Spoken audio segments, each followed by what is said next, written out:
Hello students, आज के इस वीडियो लेक्चर में मैं W.H. ऑडेन द्वारा लिखा गया now the leaves are falling fast कविता को एक्सप्लेन कर रहा हूँ।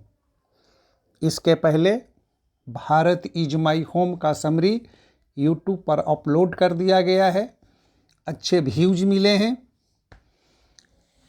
इस वीडियो को भी शुरू से अंत तक देखिएगा। जो विद्यार्थी 12th की तैयारी कर रहे हैं उनके लिए काफ़ी हेल्पफुल होगा। तो कविता को एक्सप्लेन करने से पहले हम कवि के बारे में जान लेते हैं, W.H. ऑडेन के बारे में जान लेते हैं। W.H. ऑडेन का पूरा नाम विंस्टन हग ऑडेन था और इनका जन्म 1907 1907 और 1973 में इनकी मृत्यु हो गई। इनका जन्म 1907 और इनकी मृत्यु 1973 ईस्वी में हुई। वे एक vigorous poet, verse dramatist, critic, translator और एडिटर थे। 1948 में 1948 में उनका कलेक्शन ऑफ पोएम्स है द एज ऑफ एंग्जाइटी, इसके लिए इन्हें पुलित्जर प्राइज प्रदान किया गया था। ये मूल रूप से इंग्लैंड के रहने वाले थे। इंग्लैंड में ही इनका जन्म हुआ था, लेकिन 1939 में ये इंग्लैंड छोड़ दिए और अस्थायी रूप से यूनाइटेड स्टेट में जाकर बस गए। इसलिए उनके वर्क्स को, उनकी रचनाओं को हम दो भागों में बांटते हैं, दो फेज में उसको हम डिवाइड करते हैं। जो रचनाएं उनकी इंग्लैंड में हुई वे सब ब्रिटिश फेज में आते हैं, और जो रचनाएं उन्होंने अमेरिका में की उनको हम अमेरिकन फेज में रखते हैं। तो अब इस कविता के लाइन को एक्सप्लेन करने से पहले हम इस कविता के बारे में थोड़ा जान लेते हैं। यह कविता W.H. ऑडेन के द्वारा लिखी गई है। यहाँ कविता का जो फर्स्ट स्टेंजा है, देखिए फर्स्ट स्टेंजा है now the leaves are falling fast. तो यहाँ जो कविता का फर्स्ट लाइन है उसी को ही इस कविता का टाइटल दिया गया है। हालांकि यह कविता ऑटम सॉन्ग टाइटल से पब्लिश्ड हुआ है। यह जो कविता है इसको पब्लिश्ड किया गया है, उसमें उसका शीर्षक है ऑटम सॉन्ग। लेकिन हम लोगों के कोर्स में फर्स्ट लाइन को ही टाइटल दिया गया है, तो यहाँ हम लोग इसी को टाइटल के रूप में लेंगे। इस कविता में कवि जो है वो ओल्ड एज के अवस्था के बारे में डिस्कस कर रहा है।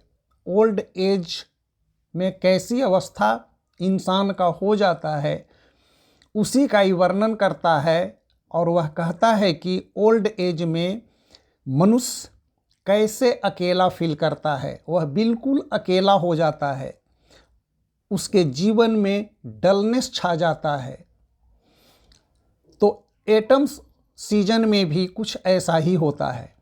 जो ऑटम सीजन होता है उसमें भी कुछ ऐसा ही होता है। जितने भी जो पेड़ होते हैं सब लीफलेस हो जाते हैं। तो यहाँ हम कह सकते हैं कि जो पोएट है वो ऑटम सीजन के एटमॉस्फेयर को ओल्ड एज के एटमॉस्फेयर से कंपेयर करता है और अपनी फीलिंग को बतलाता है। तो कविता का फर्स्ट लाइन हम देखेंगे कि now the leaves are falling fast, nurses flower will not last. Now the leaves are falling fast, nurses flowers will not last. Nurses flowers कहते हैं बड़े बड़े पेड़ के आसपास जो छोटे छोटे पेड़ जम जाते हैं, जो छोटे छोटे पौधे होते हैं, जो उन्हीं बड़े पेड़ों के सानिध्य में बढ़ते हैं, फलते फूलते हैं, उनको हम कहते हैं नर्सेस फ्लावर। तो यदि इस लाइन को हम सिंपल टर्म में एक्सप्लेन करें तो कहेंगे कि पत्तियां तेजी से झड़ रही हैं और नर्सेस फ्लावर भी बचने वाले नहीं हैं। जब बड़े पेड़ ही लीफलेस हो रहे हैं तो इनके संरक्षण में बढ़ने वाले, पनपने वाले जो नर्सेस फ्लावर्स हैं वे भी सरवाइव करने वाले नहीं हैं। लेकिन यदि इसी को हम दूसरे शब्दों में हम कहें तो मनुष्य का ऑटम सीजन जो है, मनुष्य का ऑटम सीजन क्या है? उसका ओल्ड एज है। तो मनुष्य का जो ऑटम सीजन है, ओल्ड एज है, वो चल रहा है और वह जो मनुष्य है, जो ओल्ड मैन है, वह मृत्यु की ओर तेजी से बढ़ रहा है। ऐसी स्थिति में उसके संरक्षण में जो भी लोग आगे बढ़ रहे हैं, जैसे बड़े पेड़ के संरक्षण में छोटे छोटे पेड़ बढ़ते हैं, फलते फूलते हैं, तो वैसे ही यहाँ जो ओल्ड पर्सन जो हैं उनके संरक्षण में जो लोग बढ़ रहे हैं, फल फूल रहे हैं, वे भी अब सरवाइव करने वाले नहीं हैं। लेकिन कवि जो है वो अगली 2 लाइन में पॉजिटिवली कहता है, सकारात्मक रूप से वो कहता है कि nurses to the graves are gone and prams go rolling on. Nurses कहते हैं केयर टेकर को, जो बच्चों की देखभाल करता है, और प्रेम कहते हैं बच्चों की गाड़ी, पेरेम्बुलेटर्स जिसको हम कहते हैं। तो अगली 2 लाइन में कभी पॉजिटिवली कहता है कि बच्चों की जो केयर टेकर हैं, जो आया हैं, जो उसको देखभाल करने वाली हैं, वो भी चली गई यानी मर गई। लेकिन पेरेम्बुलेटर्स जो है वो अभी भी चल रहा है। कवि यहाँ कहना चाहता है कि इस दुनिया में किसी के जाने से यानी किसी के मर जाने से कोई फर्क पड़ने वाला नहीं है। यह दुनिया रुकती नहीं है, पत्तियां झड़ती हैं तो नए पत्ते निकल जाते हैं। उसी प्रकार से ओल्ड पीपल मरते हैं तो न्यू जनरेशन आ जाता है। यह लाइफ साइकिल ऐसे ही चलते रहता है। यहाँ किसी के जाने से यह दुनिया ठहरती नहीं है। आगे बढ़ते हैं सेकेंड स्टेंजा में। Whispering neighbours left and right pluck us from the real delight. ये जो विस्पेरिंग नाइबर्स हैं, ये हैं messengers of death. Pluck us from the real delight. Pluck माने होता है छीनना, वंचित कर देना, और डिलाइट का मतलब होता है आनंद। जब मौत नज़दीक आती है तो जो मौत का भय होता है वह हमारे जीवन के डिलाइट को हमसे छीन लेता है। यदि हम जीवन को एंजॉय करना चाहते हैं तो हमें मृत्यु का भय नहीं होना चाहिए। लेकिन जब ओल्ड एज में मनुष्य मौत को करीब पाता है, उसके जीवन से आनंद समाप्त हो जाता है। चूँकि जो ओल्ड पर्सन होता है वो करीब से देखता है कि हमारा लाइफ जो है वो सीमित है, अब हम बहुत जल्द मरने वाले हैं, इसलिए उसके जीवन से आनंद समाप्त हो जाता है। उसके जीवन में, उसके लाइफ में डलनेस आ जाता है। And the active hands must freeze lonely on the separate knee. अंतिम समय में, कवि यहाँ पर कहता है कि अंतिम समय में हमारा हाथ भी हमसे अलग हो जाता है। वह अलग होकर घुटनों पर स्थिर हो जाता है। यानी कि कवि कहना चाहता है कि अंतिम समय में हमारे हाथ जो हैं वो भी हमारा साथ छोड़ देते हैं, तो हम अपने रिलेटिव से क्या अपेक्षा कर सकते हैं। वास्तव में ओल्ड एज में मनुष्य एकदम अकेला हो जाता है। उसके अपने भी, उसके सगे संबंधी जो होते हैं वो भी उसके साथ छोड़ देते हैं। घर वालों की भी उससे बात करने या उसकी बात सुनने का समय नहीं होता है। वह बिल्कुल अकेला हो जाता है। जैसे जब हाथी हमारा साथ छोड़ दिया तो हम अपने सगे संबंधी के बारे में क्या सोच सकते हैं। आगे के लाइन को देखते हैं।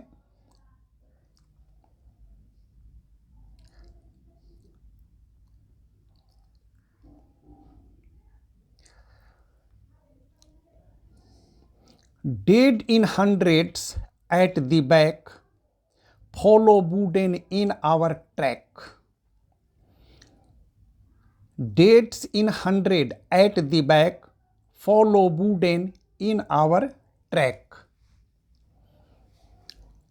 और कवि कहता है कि जब उसकी अंतिम यात्रा निकलती है, जिसको हम शव यात्रा कहते हैं, तो उसमें सैकड़ों हजारों लोग भाग लेते हैं। बहुत से लोग उसके पीछे पीछे, उस अर्थी के पीछे पीछे, उस ताबूत के पीछे पीछे चलते हैं। भले ही जीते जी ओल्ड एज में लोग उसका साथ छोड़ देते हैं। जब तक बेचारा ओल्ड एज में जीवित रहता है तब तक तो लोग उसके साथ नहीं होते हैं, लेकिन जब उसकी मृत्यु हो जाती है, जब वह इस दुनिया से अलविदा हो जाता है, तो उसके शव यात्रा में बहुत से लोग भाग लेते हैं। Arms raised stiffly to reprove in false attitudes of love. कवि कहता है कि लोग झूठा प्यार दिखाते हैं। जो उस शव यात्रा में चलते हैं वे लोग झूठा प्यार दिखलाते हैं। रिप्रूव का अर्थ होता है रिब्यूक, झड़कियां देना। लोग दिखावा करते हैं कि आप क्यों हम लोगों को छोड़कर जा रहे हैं। जब कोई आदमी मर जाता है तो उसके सगे संबंधी तरह तरह की बातें करता है, क्यों छोड़कर हमको आप जा रहे हैं, हम लोगों का अब क्या होगा, यदि एक बार कह दिया होता तो हम तो अपनी जान दे देते। तरह तरह के चीज़ लोग बोलते हैं। ये सब झूठा क्रोकोडाइल टीयर्स बहाते हैं, रोते हैं, चिल्लाते हैं, लेकिन सब दिखाने के लिए।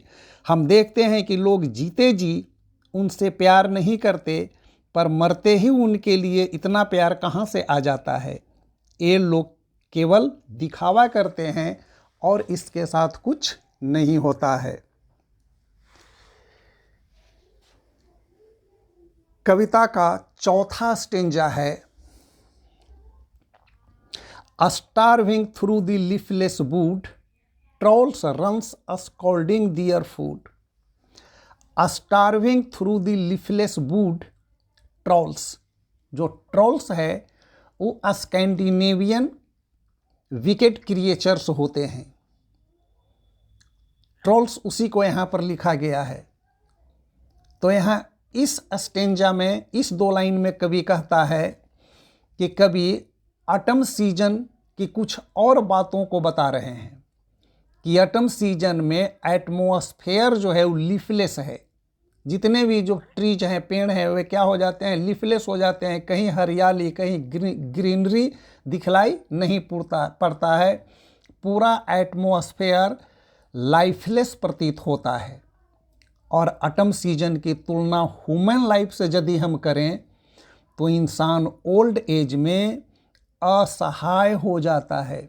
उसकी स्थिति ट्रॉल्स जैसी हो जाती है। जो स्कैंडिनेवियन विकेट क्रिएचर्स है वैसी हो जाती है। वह थोड़ा इरिटेटेड भी हो जाता है। वह बहुत